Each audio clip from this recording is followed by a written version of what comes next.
Yes, sir. Never in doubt. Penn State with a fourth quarter rally, we can call it. I don't know if it's a rally if you're tied, but they ended up getting the win at the end, 33-24. Per usual, I'm Tim Aiden. He's Patrick Kerbler from BlackshoeDiaries.com. And Pat, how are we feeling after what we just saw? Stupid. That's how I'm feeling, per usual. I mean, we can obviously get into more in-depth stuff later, but not what you were hoping for coming off of that Ohio State game. So not great in Penn State land right now.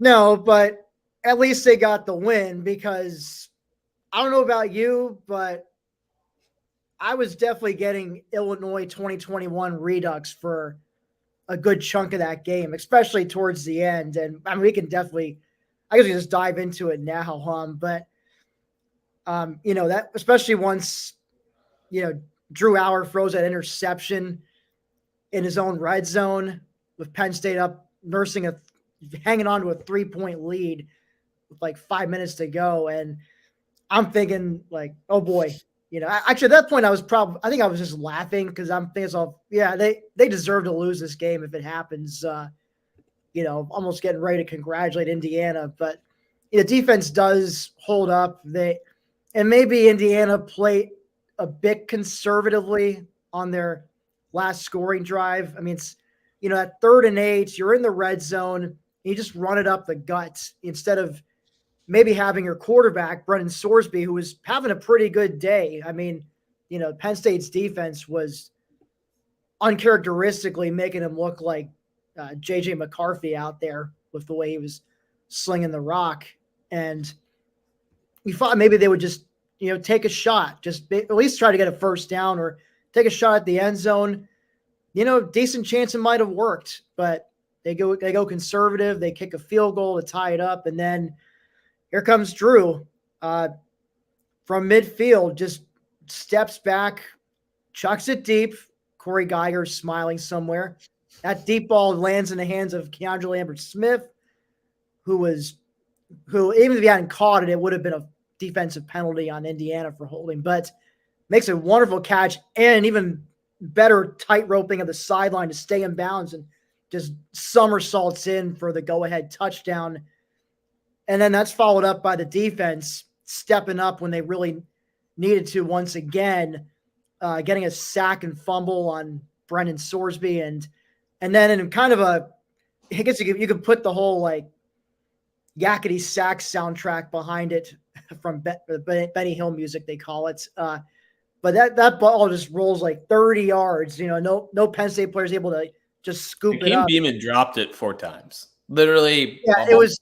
Like, you can play whatever circus music you want with it, but it just keeps bobbling as it goes towards the end zone, and eventually it goes out for a safety. So, I mean, it's the most Big Ten thing ever for a team to clinch a game on a safety.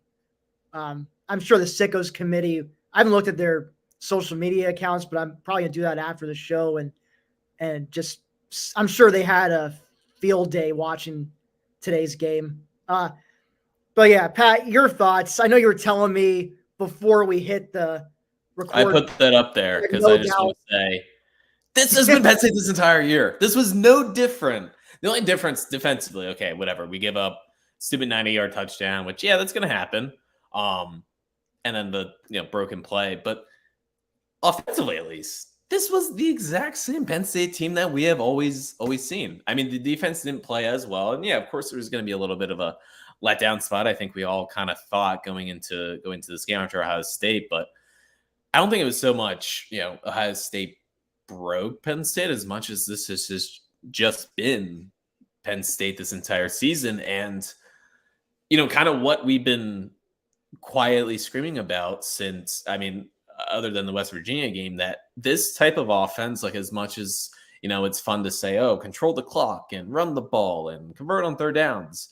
It's just really hard to do that consistently. Like you're putting yourself in tough situations. Like all the 3rd and 4s are like, generally pretty, comfortable to get. To consistently get them multiple times on a drive just becomes very tough. My takeaway from this game is, well, it's a couple different things. One, you have to realize, and I'm not going to speak for Tim, I'll speak for myself. I'm a dumb person. I am a dumb, stupid person. And at the very least with this game, I like to think, and I will talk myself into this because, again, I'm dumb, that last drive by Drew and the Penn State offense, where they get a 57-yard touchdown, maybe Franklin and Yurchich realize it's like, oh, we get it. 50-yard touchdowns are good. Like, this helps our offense if we can score big. If we don't have to have 12 plays every drive to score. If we don't have a short field, 30 yards, and it still takes us 5 minutes to score the ball. We can score quickly if we need to, because they need to do this. They need to do this. And I cannot believe that James Franklin went into this game doubling down on our identity being getting into third downs. Why is your identity to get into third and manageables? It should be not to get into third downs ever. Like, that should not be the ideal. Yes, when you get into a third down, you should be able to want to convert it, but your identity should not be stay on schedule, get into third downs. And I know that I'm rambling and I'm screaming, but I wasn't able to speak last week after Ohio State, and it's all coming out now with this stupid game because just the gall to double down on this type of offense, trying to be Iowa East, like trying to be a souped up version of Iowa. It's maddening stuff. Well, Pat, I mean, Kirk Shiraka got fired for running this type of offense a few years ago. Yeah. Remember it feels like a pseudo Shiraka style offense all year long. The whole stay on schedule, very few explosive plays, if any. I mean, it's really odd. And for, Franklin's a guy I'm from day one, I can remember he's always emphasized, what are the two things he always emphasized? Win the turnover battle, winning the explosive play battle. And it is baffling how he's kind of try to brush that aside a little bit. Yeah. I don't want to say brush this. Maybe that's a strong term, but just, I don't know. He seems to be content with what they're doing. But that being said, I'm glad they finally, at least it seemed at times during the game, they allowed Drew to taking shots, deep shots. And so what? There was at least 3 deep shots. The first one's to Dante Cephas, which he had his man beat. Drew overthrew him by a little bit, but had the man beat. Next one, effortless 60-yard throw to McLean, who he was covered pretty good, I think. He had a step, but his issue was that he slowed down. He slowed down on his route. And even the Keandre Lambert-Smith, game-winning touchdown, even it's not a full sprint. Like, it's like, listen, I get that they practice deep throws. Like, I'm not going to go super crazy, but it's almost like the wide receivers don't realize that Drew can throw, 50, 60 yards with air on it.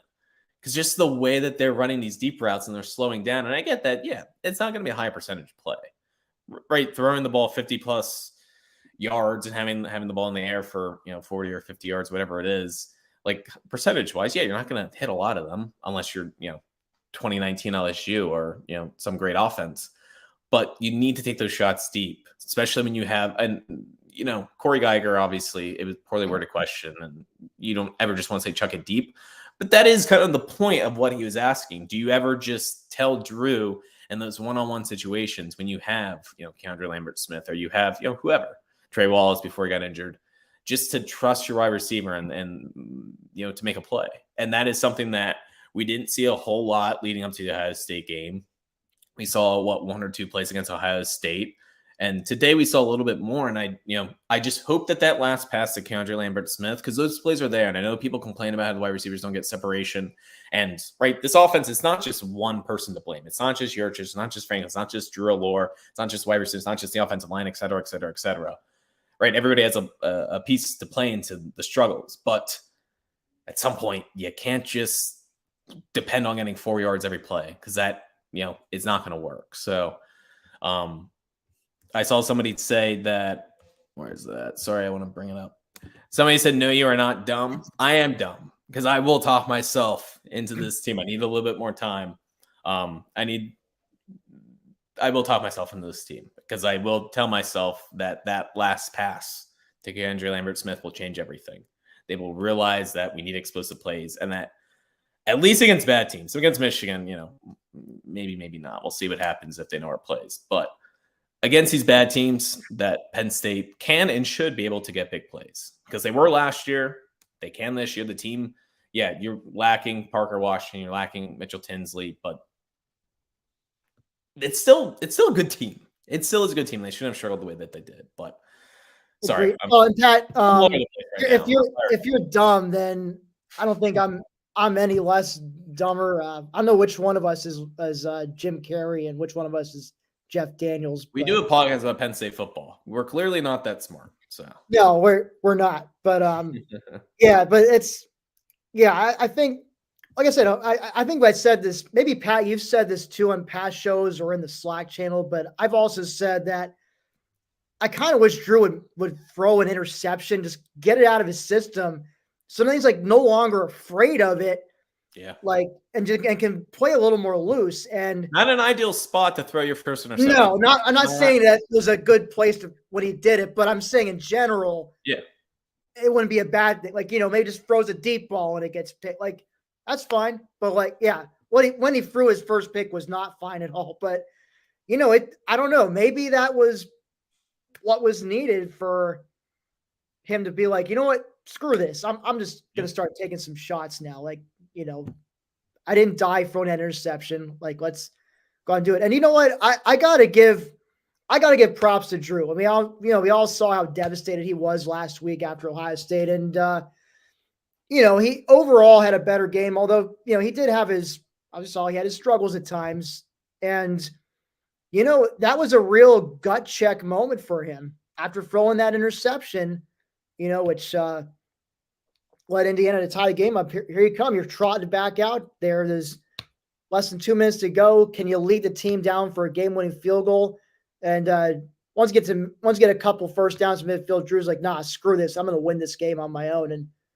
And makes a big boy play. So that's like the Drew Allar I think we've been yearning to see all season long. You got a glimpse taste of it against West Virginia, first game of the year when he threw that deep ball to Kendall Smith on what I guess kind of became a broken play. But I mean, that was like designed for Drew to chuck it down the sideline to Keandre. Like, there was no broken play there. That was just a beautiful throw, beautiful catch. So it was really good to see that. I hope, maybe this is kind of maybe a bit of a turning point for him as far as his confidence and just his ability to just, actually confidence in terms of just, taking some more shots downfield, not being afraid to do that instead of constantly checking down to Nick Singleton or Theo Johnson or whoever's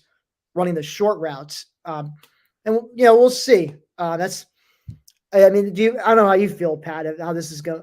What do you think this is going to do for Drew going forward? It's tough to say. I kind of want to go back, like I always say, watch the game because I think it's easy. I mean, in my mind right now, and keep in mind that I think both you and I and most of Penn State fans are a little bit more lenient with Drew, right? If Sean Clifford had this game, let me say 6 years Sean Clifford, not, if it was Sean Clifford 2019, we're probably saying the same things. But I thought he was mostly pretty good today. Obviously, other than that interception, but was able to take a couple more shots, still a couple times. There was that like 3rd and 13 that he dumped it off to Singleton, who got lit up for a -2 yards. But by and large, I thought he played pretty well, right? Had another 4th down touchdown pass to Khalil Dinkins. Really nice throw to Theo Johnson for a touchdown, back shoulder that probably would have got pass interference if he doesn't catch it anyway. And then obviously that pass to Keandre Lambert-Smith. I thought he was slightly more decisive as a runner. I'd still like to see him tuck in and run a little bit more, but man, I think he might be the most unathletic Penn State quarterback since McGloin. Like, I think even when Hack didn't have side-to-side speed, but when Allar can run better than Hack. I mean, I don't know. No, I go back and watch some old games with Hackenberg. Hack was a statue. I mean, I feel like Hack once he got going. But I mean, Allar, he surprised me with some of his runs today. And there were a couple other moments where it's like, you look at the replay, the middle of the field is wide open. It's like a third down. Like, he could have just taken off and just run up the gut, and maybe not have gotten the first down but like he still could have picked up some positive yardage. I mean, there's situations like a guy like Cliff would have run up the gut. Trace McSorley probably would have run up the gut. So, but yeah, I think it seemed like Drew was willing to take off and run a little bit more than usual today. And and like I said, he's not as athletic as Cliff in terms of running, but he's not a statue either. I think it kind of caught Indiana off guard a couple times today. And he also to do that, especially he's a big dude too. He's 6'5", closer to 250. So I mean, not the easiest guy to bring down. He'll need to do it on some of these read options, though. He still hasn't really been keeping them. He's always handing them off. Right? You think back to like last year. I mean, Cliff would keep it way more often. Even think last year, the Michigan game when he had that, what was it, 60, 70-yard scamper, because the defense is just so keen on Penn State's running backs. That will happen this year. And I mean, it has been happening, and Drew just has not taken advantage of keeping it yet. I feel like even when he runs, like he's always trying to cut back or move side to side or like spin out of a tackle, and it's just like, dude, just run straight. Just try to pick up 9 yards instead of trying to like break these tackles. But yeah, I just I was not expecting people always compare him to Josh Allen. I was certainly not expecting Josh Allen type athleticism, but he does not move as well as I thought he would. So not a complete statue, but I just was thinking he was a little bit more of an athlete, but he's at least trying to show that he's going to run the ball a little bit more. So we'll see what happens. But yes, Daniel, I agree. Penn State needs to build off that deep shot they finally hit. You can tell it energized the team.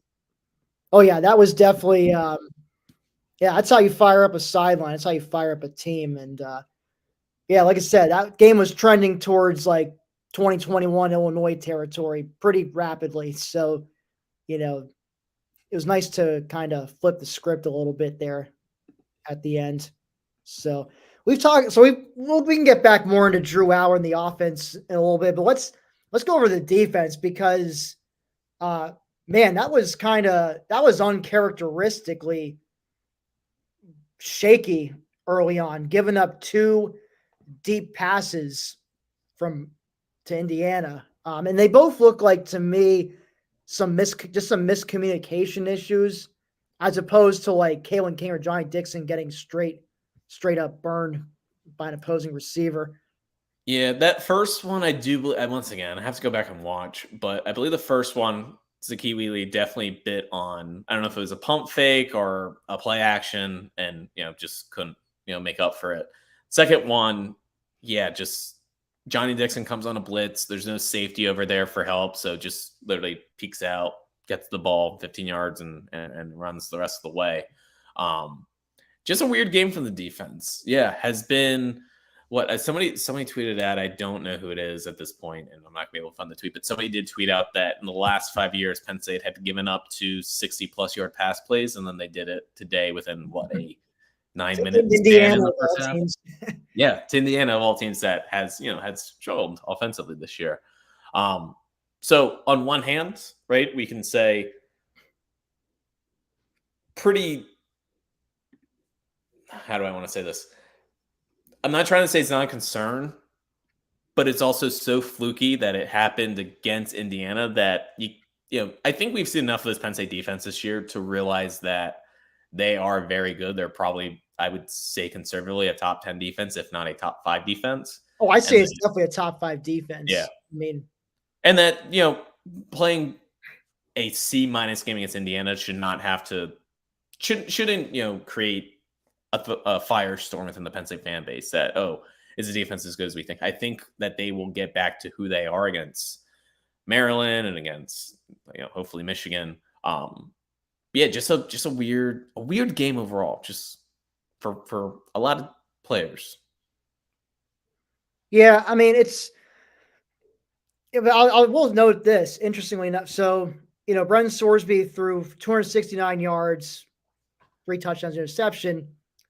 If you take away those 2 big touchdown passes he had, which were for 90 and 69 yards respectively, almost 200 yards. Only had 100 yards throwing and a touchdown. So like, it's so I mean like, it was two big plays, which you can again chalk up to probably some miscommunication on the defense, like, and then the other one came on like on a actual drive, but it's one of those things. I think just could have been a bit fluky. Just seeing the body of work this defense has had under Manny Diaz the last couple of years. Very uncharacteristic to give up back to back like deep touch or long touchdown plays like that. If it happens once, that's one thing. To happen twice in a row is just strange. But hopefully they'll get that cleaned up next week before Maryland, because the only thing I want to say about the defense, so right, they gave up those two big pass plays. It's 14-7 at that point for Indiana. Penn State closes out the half, is able to take a lead, 17-14. They open up the half with the ball. They score a touchdown, 24-14. I think, I won't say for most Penn State fans, but at least for some Penn State fans, you kind of expect Penn State to start to pull away there. The defense then has a series where they have to go 14 plays. They give up 56 yards. Indiana, fortunately, stalls at the 10. Penn State gets a sack with Daquan Hardy, and the kicker then misses a 37-yard field goal. And then the series after that, they give up 12 plays for 80 yards and a touchdown. So just a little disconcerting that they weren't able to, despite giving up those big plays in the first half, and that's something that you could maybe overlook, that they do give up 2 long drives in the second half. Once again, not actually concerned, just want to say it is a slight concern that they weren't able to kind of, after giving up those big plays, really lock down and get it together. But they also, Jalen Reed had an interception that set up, Penn State's field goal right before the half. And then obviously at the end, we had denied Dennis Sutton get the strip sack with Hakeem Beamon not kicking the ball, but slapping the ball, trying to pick up the ball for 20 yards and, it rolling into the end zone for the safety. So when it mattered most, they did, they hunkered down. They got a 3-and-out. They, after a large Drew's interception, they also held him to 3 plays and just giving up the field goal. So I guess when push came to shove, they did, but just not as clean as you were hoping for after that Ohio State game, which, we've seen Penn State in the past, look stupid after losing to Ohio State. So it happens. Yeah, it's kind of a typical post-Ohio State performance, under James Franklin. But I guess last year was the exception. I think they looked at the schedule, but I think they played at Indiana last year to losing to Ohio State. They just pummeled them. So that was, and even after Michigan last year, they blew out Minnesota. So yeah, last year was kind of our uncharacteristic. So I have a comment here. I wanted to Troy. Right, so if Penn State gets that pass game going, the run game will become much better. Hitting that deep round is a good start going forward, but you need more. Could not agree more. If you can make opposing defense have to respect that deep ball, then they're going to back up a little bit, and it can open things up for your running backs to get things done. So hopefully there's more of that where that came from. And so before we continue on, just want to thank all of you who've tuned in to watch us. Got Moose 8-0 Michigan versus everybody. Daniel Henry, Decap, Ed Rogers, Charles Pinster. Where are you? DDR 256, John Diadamo, David Green. And a lot of Ohio State Michigan comments. Yes, well, that's pretty much every Ohio State post game comment section. Though I feel it turns into an Ohio State Michigan like trash talk fest, especially because we do this on the Voice of College Football channel. So for the Penn State channel, no longer. Emily, be nice. No, come on, be nice to us. We don't need that. Unless maybe she's talking to Ohio State fans. I don't know. Half the comments are, it's just Michigan, Ohio State fans. Yeah. I don't know. Not that I disagree with that. They play like they did today. Obviously, they're not going to beat Michigan, but we'll see. I imagine they'll also be more fired up for Michigan. You could definitely tell they were a bit. This was a game they probably thought was going to be easier than it ended up being, and it almost really bit them in the behind. But win's a win. So let's see. You want to talk? What else you want to talk about, Pat? Can we talk about the run game? Talk about Singleton. Yeah, let's think about some maybe run. It is so weird that they like Nick Singleton's longest run, and he was much more involved in the passing game, had five receptions for 31 yards, long of 28. So he did have, some bigger, I guess he only really had one catch that was long because the other four went for 3 yards. But longest rush, 15 for 50, longest rush, 7 yards for Singleton. Katron, 18 for 81, longest rush, 12 yards. To my naked eye, and I know the stats, at least prior to Ohio State, back this up, and my guess is today they would as well. The weird thing with Penn State, right, when you look at like Saquon Barkley's average, yards per carry back when he was at Penn State, it was like 5.5, 5, whatever. But it was like -2, 3 yards, random 38 yards that, obviously skewed what he was getting per carry. With Katron Allen Singleton, it is weird that this rushing game, like very, very few times are they stuff for, a yard or less than a yard. Like they're almost consistently getting, like when it says that Katron Allen is averaging 4.5 yards per carry, Singleton's averaging 3.3 yards per carry. They literally are just getting those 3 or 4 yards, which in the grand scheme of things, yes, it's annoying for this offense because then that puts us into these 3rd and 2s that has become our identity, apparently, to James Franklin. But I feel like the rushing game is like, it's fine.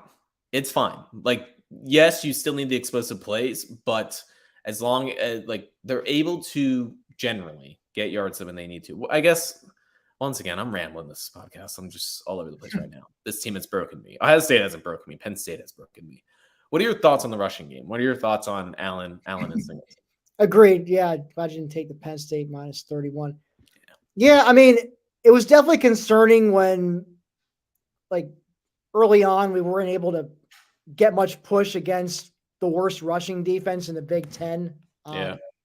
That was definitely set off some red flags. Although they did do a better job towards the end of the half when, despite those 2 touchdowns, I mean, those are just like short play drives. So the defense was on the field for a long time, and Penn State was able to take advantage of that at times running the ball. But yeah, I don't know, at this point, I mean, the running game seems to be what it is. I don't know what happened between Nick and Katron's freshman and sophomore years, but they just don't seem to have the ability to break with a huge one or to maybe shake off that one more tackle to bust loose. But I don't know. I guess it's something hopefully that gets cleaned up, in the off season. They come back with stronger junior seasons, but I guess it is what it is at this point. Maybe throw in a little bit of Trey Potts at times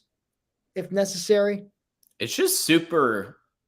I don't know if unlucky is the word I want to use, but just that Singleton, just like one time that he doesn't just have a hole and just boom through 70 yards. Like there's just nothing for him.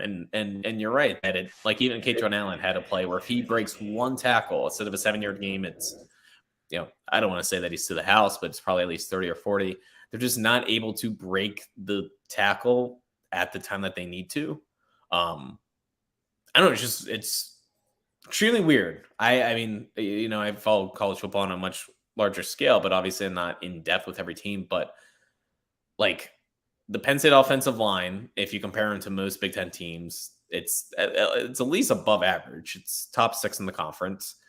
I think if you're still doing a draft today of running backs in the Big Ten, Singleton and Katron Allen are still, I think, taken top 10 in the Big Ten, which I know isn't saying maybe that much, but like they're starting at Iowa, they're starting at Wisconsin has Braylon Allen, but they're starting at most schools: Nebraska, Northwestern, Michigan State, Rutgers. It's just weird that they are not able to even just get lucky. Like we saw today with Penn State's defense and broken plays offensively, and like we saw against Delaware earlier this year when their running back rushed for at that 66-yard game that Penn State just cannot get even one with Allen or Singleton for plus 30 yards. Just you would have told us going into November that Nick Singleton, his longest run this year, I think came last week against Ohio State. It was whatever it was, 20-yard run against Ohio State. 20-yard run, his longest run of the year. The odds on that would have been crazy high. Plus 800, plus 1,000, plus whatever. So I don't know. I clearly don't know as much as Phil Trotwine and Mike Yurchich and James Franklin, but everything just feels with the offense, passing, rushing, it feels conservative. And, hopefully that pass to Condre Lambert-Smith is going to open things up. And that's where the championship DVD starts. Yeah. And they can exactly. That's where, as Daniel Henry says, maybe teams will stop loading the box. Yeah. We can hit on a few more of those deep balls. Well, that is the thing, right? Because they're not getting stuffed all that often. They're generally like, I think going to the Ohio State game, their stuff rate was like 7% or something super, super low like that. So they're able to generate enough of a push to get 4 or 5 yards. They're just not having those big plays to balance everything out. So, yeah, so exactly, like that's fine with the push they were getting. I mean, with the picking up 4 or 5 yards, but you also got to be able to hit some downfield shot, to keep them honest. And that's kind of what they were able to do last year. In addition to Singleton or Allen ripping off an explosive gain sometimes for a touchdown even. So, like that's what's been surprisingly been missing this year. I guess the hope is maybe the way that that ended for Drew at that perhaps gives him a little confidence, gives the offense a little bit of a confidence boost going into next week against Maryland, who I guess we want to talk a little bit about Maryland, or we done talking about Indiana? I think we're just about done talking about Indiana. So been a tough stretch for Maryland lately. Yeah, the post-September Maryland thing appears to be real and spectacular, as the Terps just lost to Northwestern today on the road. It's their third straight loss, and they're currently 0-3 post-September. So that's why September Maryland is a thing. But yeah, it was just about a month ago. This was shaping up to maybe be a battle of ranked teams in College Park, but now you got a Penn State team that's,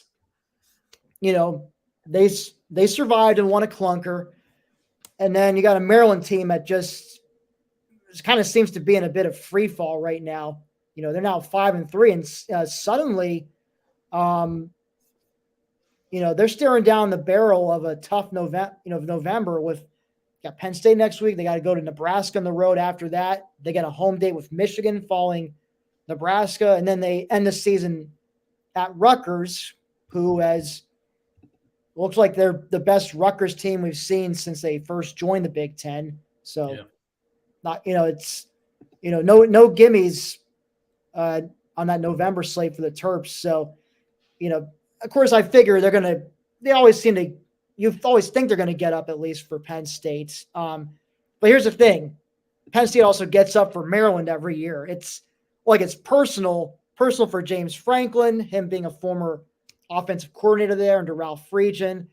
It's personal for a lot of the players on the Penn State roster, many who hail from Maryland and the DMV area in general. It's like a homecoming for them, and you can surely bet all their family, extended family, friends from that area are going to be down in College Park watching them in person next week.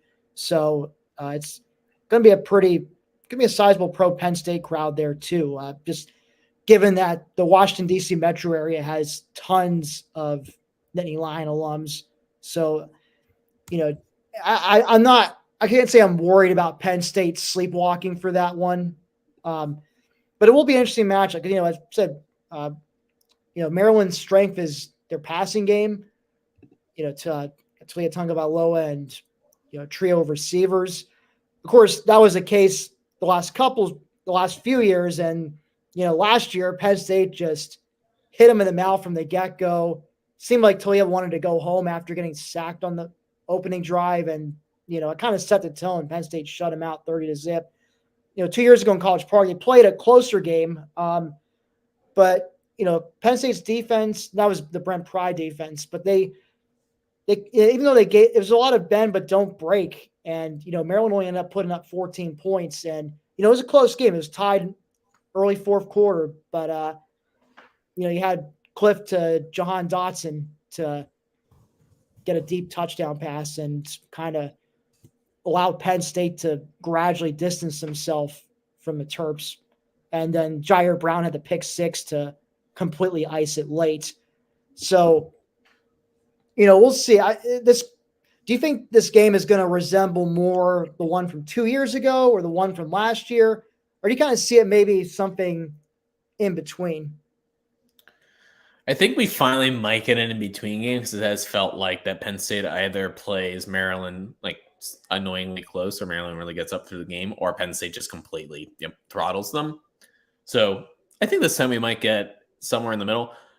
I see that DraftKings does have odds up. I don't know if this is from after these games or is it before the games today. But what do you think the line is for that Penn State Maryland game? Last I saw it, it was Penn State minus 12. It is, yeah, which is a little bit lower than I thought. I guess I'd have to think about. I mean, I think for both teams, they both, Penn State obviously looked really bad.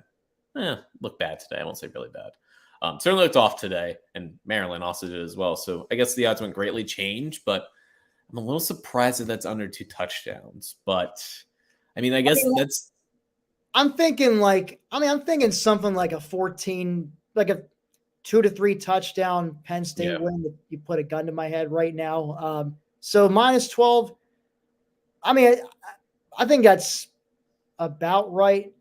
Maybe we'll see. Maybe it goes up depending on, if people are just throwing all the money on Penn State covering, I could see that bumping up maybe 2 or 3 points. And, because then that gets you thinking a bit more but we'll see. I mean, also, Maryland, I mean, you lose 3 games in a row, including, back-to-back upset losses to Illinois and Northwestern, who I believe the Terps were double-digit favorites in both of those games. And, I mean, that's to a standpoint that's got to be deflating for Maryland. I did see a funny comment from John here. I warned them about trusting Josh Gaddis. That's the current Maryland offensive coordinator, formerly of Michigan, formerly of Miami, formerly Penn State's wide receivers coach.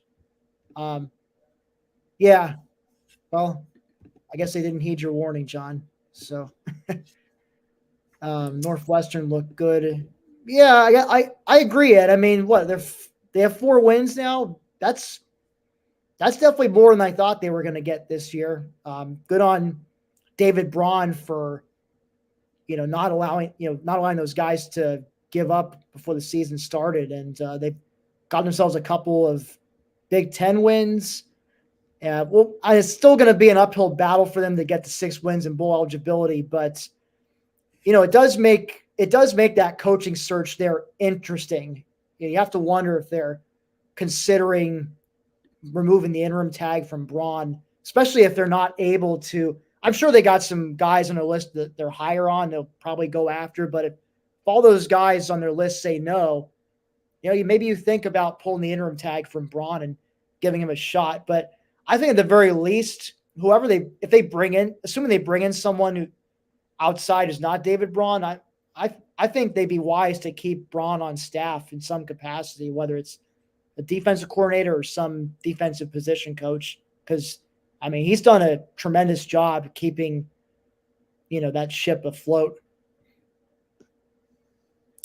Yeah, Northwestern thing was weird to me to begin the year. I believe I said this when we did our Big Ten preview that I didn't think they were going to be as bad as people thought, just because, losing Fitzgerald is a big blow, to you lose a head coach that you think most players like, but it wasn't like they lost tons of players, right? That had happened in March or April where guys could have transferred. And then, I kind of see everything falling out, but all the players were, for lack of a better term, stuck there.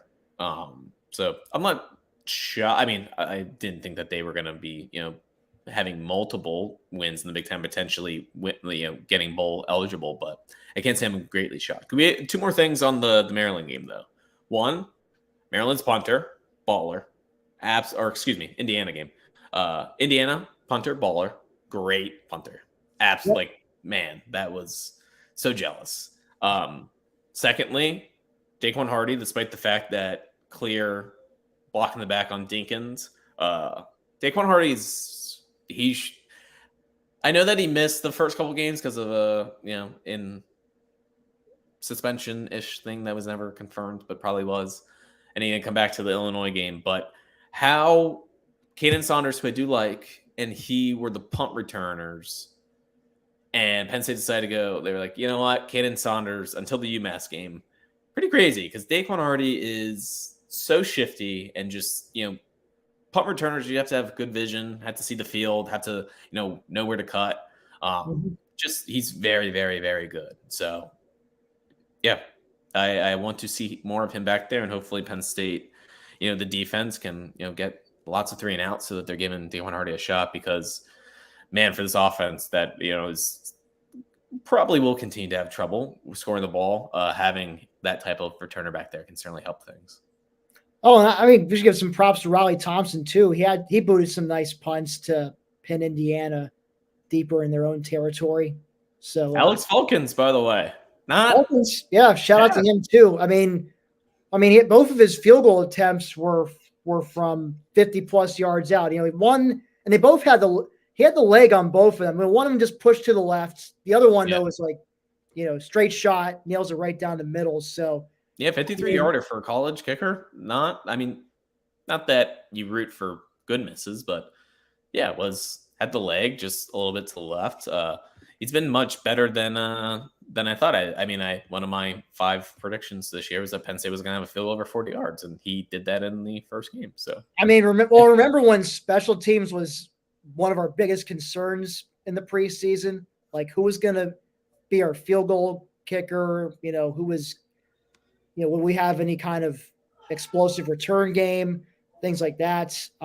It's definitely been better than we thought it would be.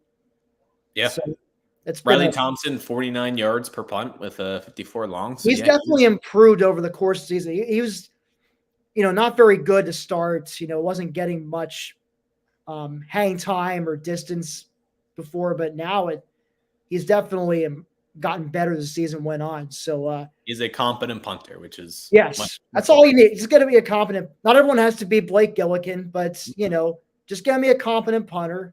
Can occasionally don't be a Chris Galla, Daniel Pasquarello. Just competent. Exactly. So special team. They were huge again, not just kicking, but, on punt coverage, recovering a muff punt, which set up a touchdown. And I'd say the last thing I'll say in Indiana, turnovers once again. That was the name of the game. Penn State won the turnover battle at +1 margin. So they had, the muff punt recovery, and then they had the interception, which they set up a total of 10 points for that. And I guess if you want to include that turnover on downs they forced when it seemed like Brennan Sorsby just pulled a rabbit out of his hat. With 4th and 3, the snap goes past him and he has to go pick it up.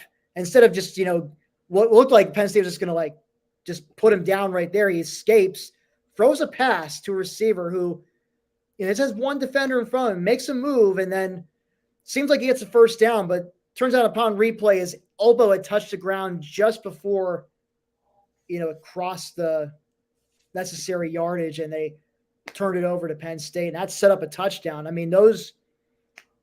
feel like those were kind of the ball game right there. If they convert that, I think there's a very good chance they at least get a field goal on that drive. Yeah. And that's probably that's enough to flip the final result of this game if everything else stayed the same. So, it's little things like that, where, Penn State's been good at generating turnovers all year long, and it definitely saved them today in this game.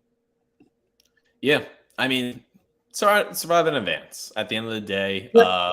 Survive in advance. Right. But I don't want to say Penn State is what it is at this point because they're 7-1 and top 10 team. So I'm not going to act like little sisters of the poor here, but at least, until we are dumb enough to talk ourselves into that Keandre Lambert-Smith pass, changing things, and that's where the championship DVD starts. Penn State they are what they are, and when you play this type of offense, it really puts a lot on your defense to hold teams down. And if you give a couple of big plays, all of a sudden you're in these tight games like this. So I don't want to say got away with one today, but they survived what was an extremely ugly game. You just hope that last week should have been the wake-up call, but that this week is another wake-up call and that they can rally the troops. I just want to say Franklin's press conference, and I don't know the full context behind this, so maybe I'm reading this wrong, but Zach Sako of the Locked On Nittany Lions podcast, he tweeted, James Franklin calls Drew Allar's interception a legitimate first. He feels like this is something Allar can build on. Franklin adds he's proud of the quarterback.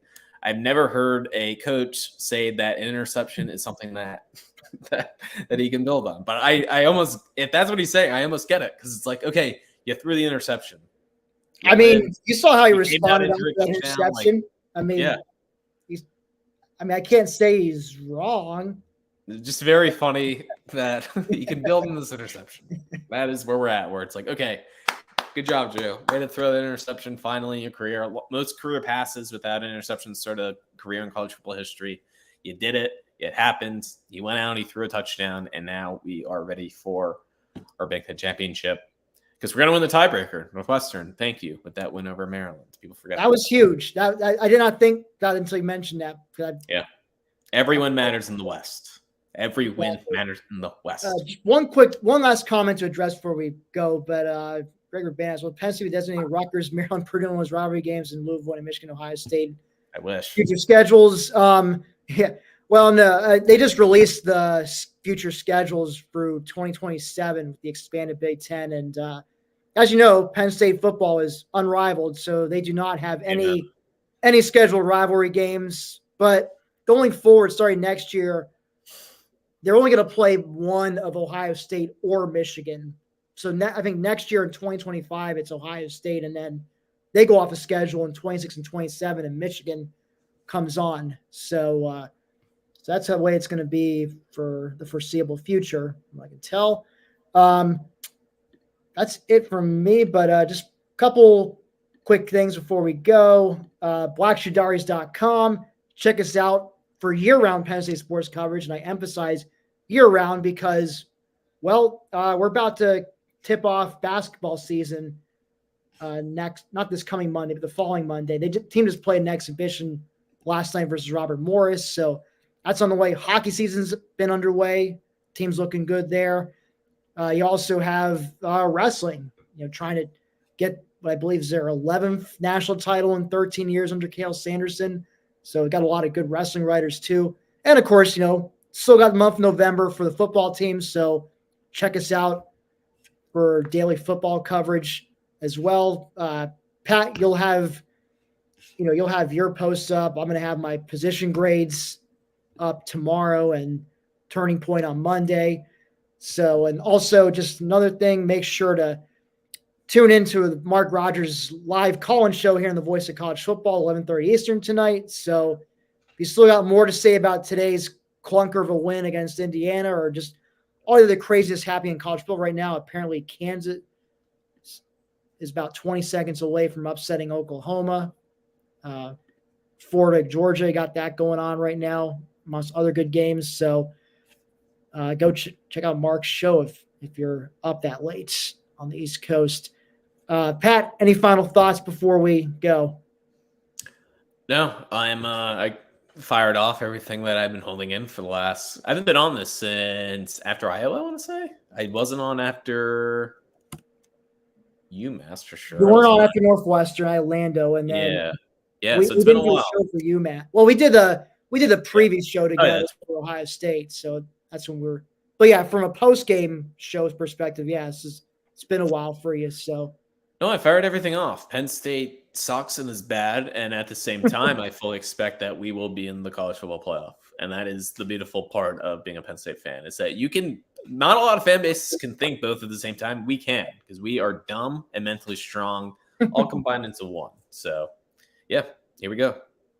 Yep, indeed. And thanks, everyone, for tuning in. And we will see you next week for the post-game show after Maryland.